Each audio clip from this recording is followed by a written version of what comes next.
This is Retirement Garage. 1 for the money, 2 for the show, 3 for the legacy. Now go, go, go. So this video is about doing videos in retirement as opposed to doing retirement videos. The legacy. And one of the reasons I do videos, or I started to do them, was for the legacy. So my aunt, growing up, she was the one, and I'm sure everybody that I'm talking to out there has at least that one person that always does this. You never see them without a camera in their hand. Well, my aunt, one of my aunts, she was that person. And she was the one that always would go around, Christmas and Thanksgiving, during the Halloween and that, and she would always be taking pictures.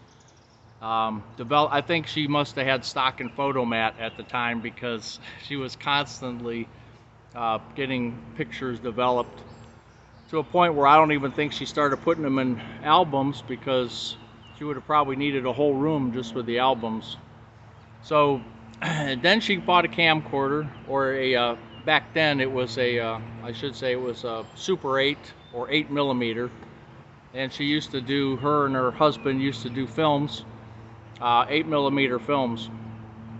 And a couple years ago, she went up, she had moved, and a lot of these films were up in the attic, so we kept bothering her, hey, let's get these films down, I'll pay to have them processed. I don't have no problem with that, because we know it's kind of expensive. So she brought them down, and there was probably a dozen 8mm films, and we took them in, and we paid like $500 or $600 to get them all put onto a DVD.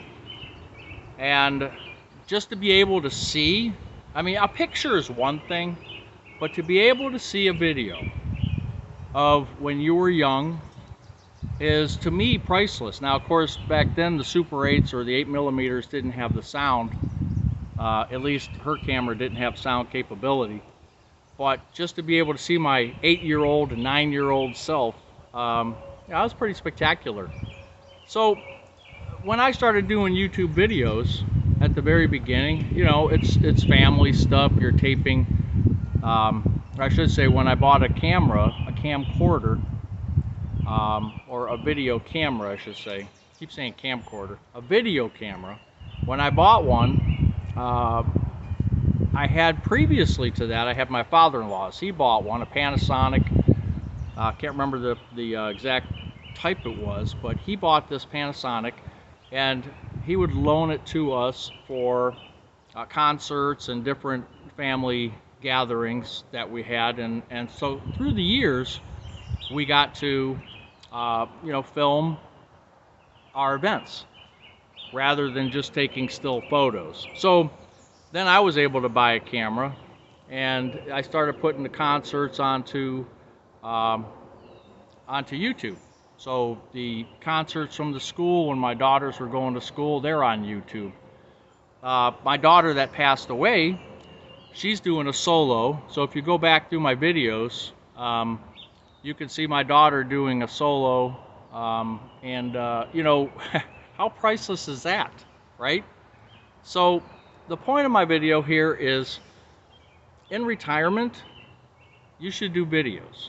Now, I said 1 for the money, 2 for the show, 3 for the legacy. So yeah, the money is one thing. The show, that's another thing.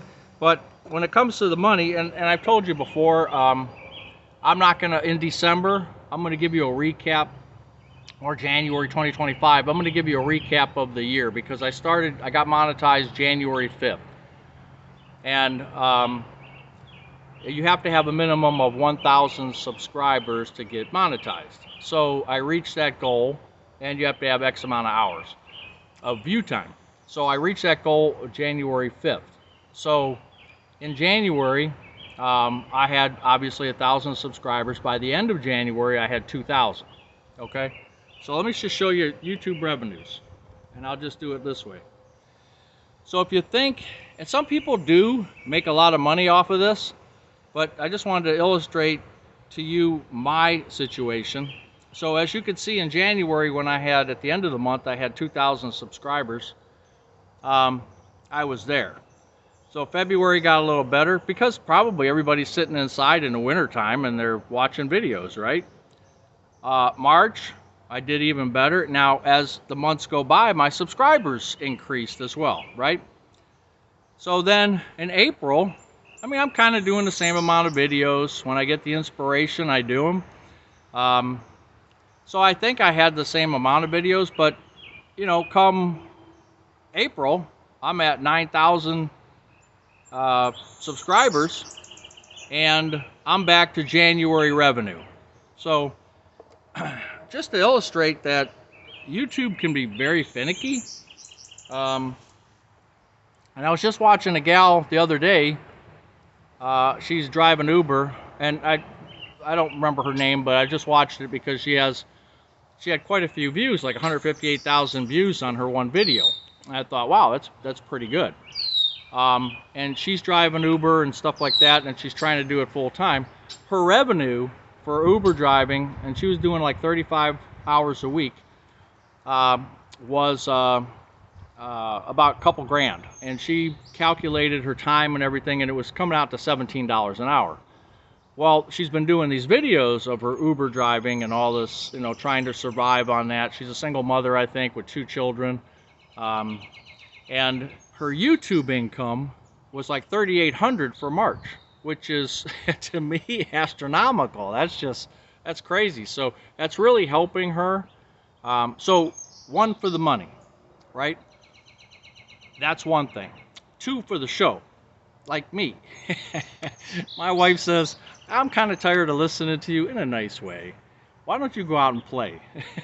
So that's how I started getting in the garage and get out of her hair a little bit, because, you know, she wasn't used to me being home, and maybe I was driving her crazy a little bit. I don't know. But so, you know, I'm out in the garage, so let's do these shows. Let's do these retirement videos.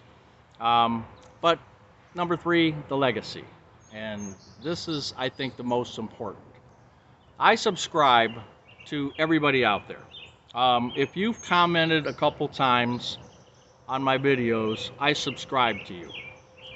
I found a lot of people do have videos, and, you know, and I told you before, after I get done watching Twilight Zone at 1 a.m., I'll go through for an hour and I'll watch the different people that I subscribe to.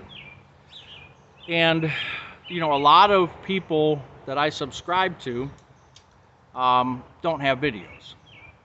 And all I'm saying here is that if you are associated with YouTube, why not take some of your videos, if you're doing videos. I mean, everybody who's got a phone, whether you have an Android or an iPhone, you can take video.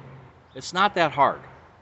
And I'm sure you've done it. You've taken pictures, but you should take some, this is just my recommendation. You should take videos, and you should very easily, you can upload those to YouTube.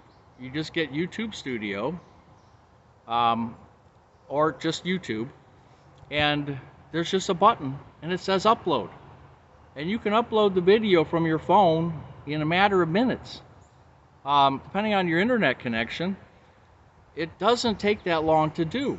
You title it and publish it. You know, there's some nuances to it, but you'll figure it out. I did. I'm still not an expert, but I figured it out. But your legacy. I'm thinking that, okay, when I pass away, those videos, this video that I'm doing right now, somebody can look back at and say, hey, that guy died 10 years ago, but here he is. He's got a legacy. Instead of taking a photo album and looking through pictures, you're seeing the actual person. You're hearing the voice of that person. You're seeing where that person is sitting. You're seeing the environment that they're in. And to me, that's important, I guess, from my aunt, who instilled that in me, maybe. I love doing photography. I'm not a professional. I don't have professional equipment. But when I look at nature or I look at something, I look at it in a different lens, so to speak, than maybe an average person. I look at it as a photographic moment. And I'm going to do a video in the next week or two about cemeteries and how you should plan for the inevitable. And one of the things that I saw online at one time was a QR code that you could put onto a grave or a headstone, and you can input into that code, which will of course go to a site, and you can put your information in there, your pictures, your videos, your comments. So I could walk up to a headstone in the cemetery. Hey, Blue Jay. I could go into a cemetery, look at a headstone, see the QR code, scan it, and get to see a little bit about that person. But until that technology gets out there, until people want to do that, until that becomes popular, I think putting your videos on YouTube as a retiree very easily, can be done very easily, is a great thing. And I think you should try that. Again, it's not about the money. It's really not about the show. It's about the legacy. Buzz's Retirement Garage. See ya.